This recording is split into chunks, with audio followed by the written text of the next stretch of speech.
welcome. I'm Halcyon, and this is the Hug Nation broadcast. Now, I have been struggling lately.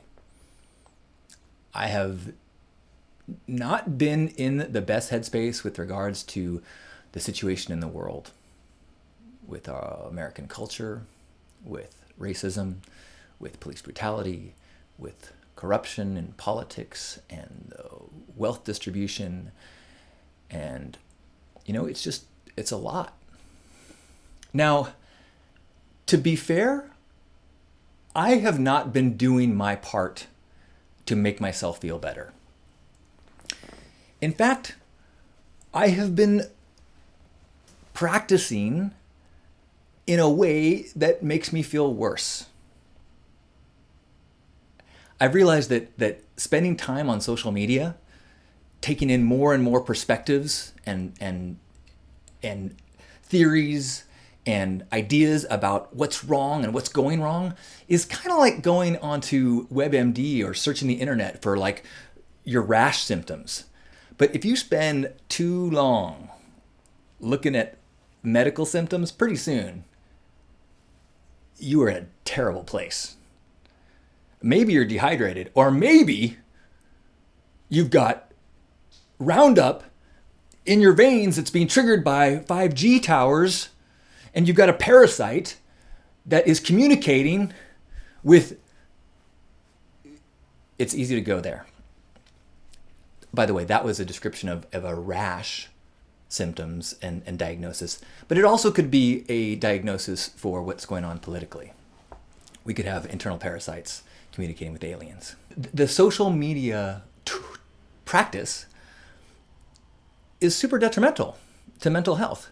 And yet, because of what's going on in the world, because of the isolation and the lockdown, my craving for it is at an all-time high.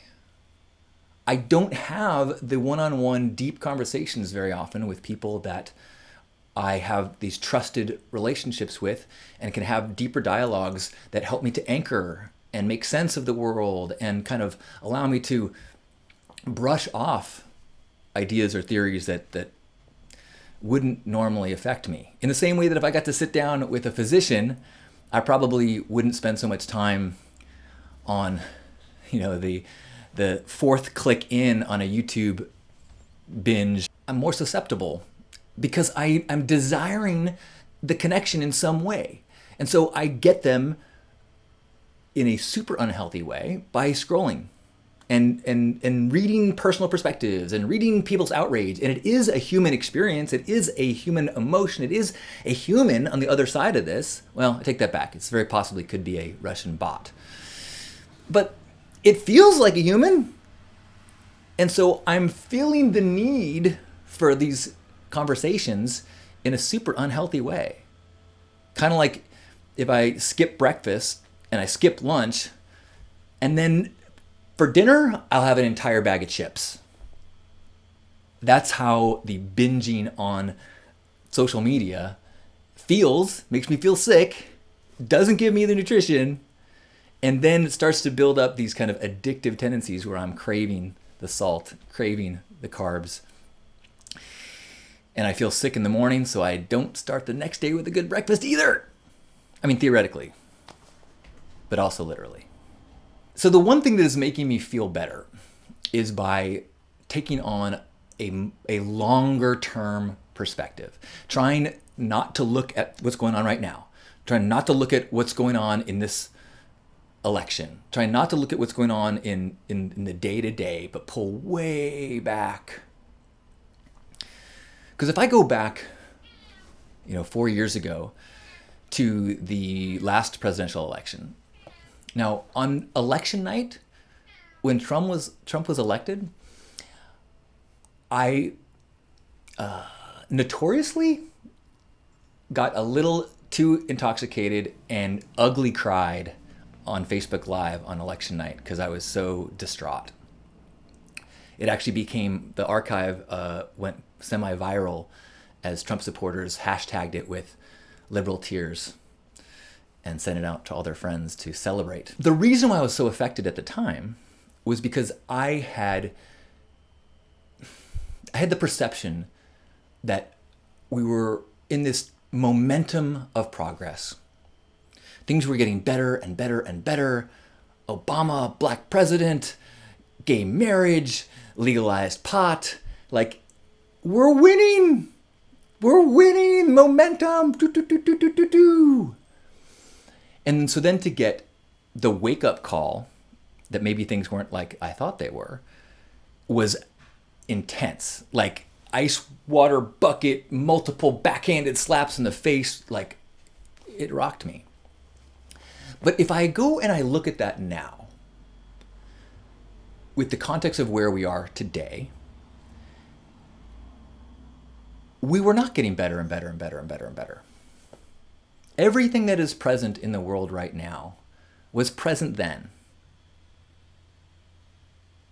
The white supremacy, the police brutality, the corruption, it was all there.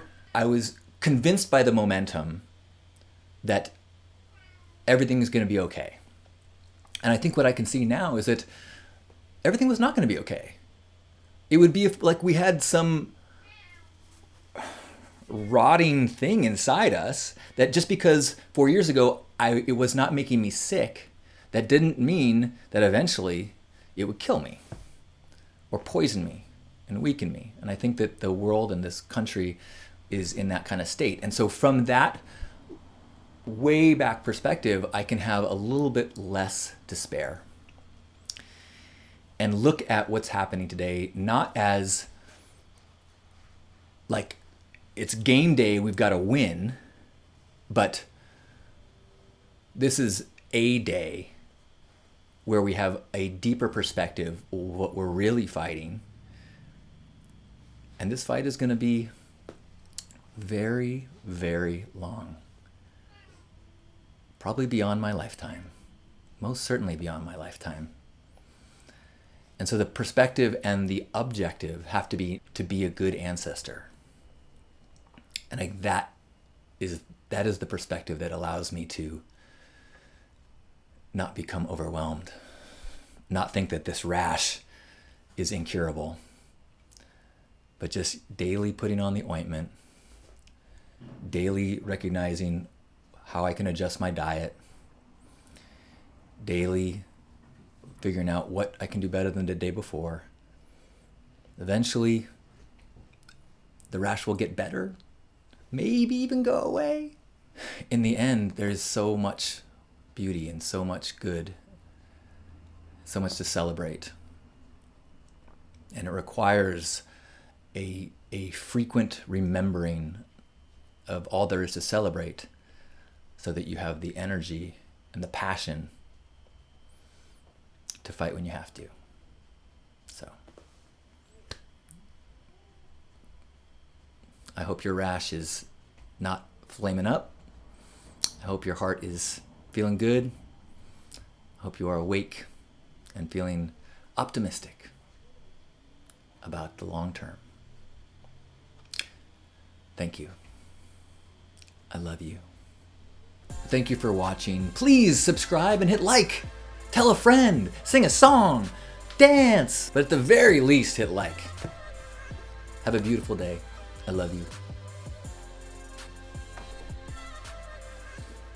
Oh, and check out one of these other videos. Huh? Good stuff.